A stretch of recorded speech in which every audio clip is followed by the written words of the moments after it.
आम्ही मराठी उमेदवार देणारच होतो, यात काही आश्चर्य नाहीये, पण त्यांनी तशी भावना प्रकट केली असेल तर त्यांचे धन्यवाद.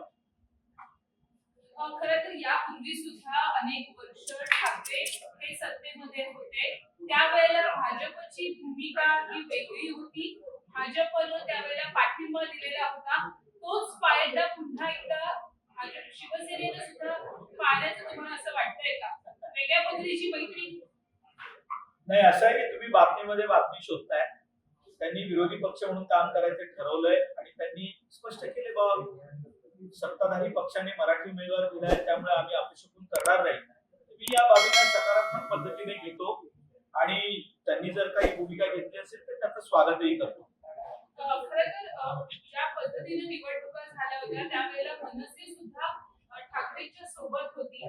आज या बैठकीमध्ये कुठली ठाकरे सोबत मनसे नव्हती किंवा इतर अनेक जे त्यांचे सहयोगी पक्षाचे लोक आहेत, त्यातील शरद पवार यांच्या पक्षातील उमेदवारांनी तुम्हाला पाठिंबा दिलाय.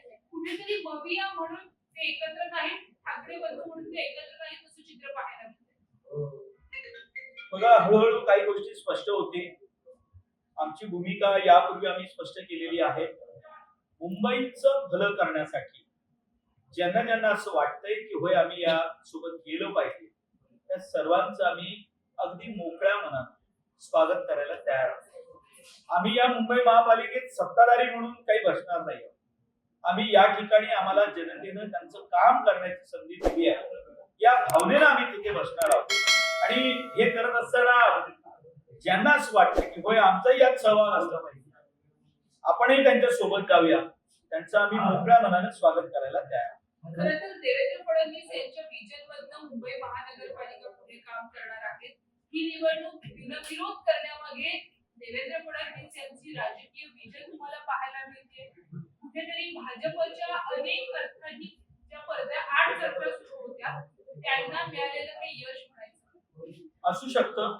आणि मला असं वाटतं की देवेंद्र फडणवीस जी आपल्या महाराष्ट्राचे आदरणीय मुख्यमंत्री आहेत, त्यांची काम करण्याची पद्धत, सर्वांना सोबून घेऊन जाण्याचा त्यांचा स्वभाव आणि काम करत असताना तुम्ही पाहिलं असेल ते प्रत्येकाला मान सन्मान देऊन त्यांच्या सोबत काम करत असतात.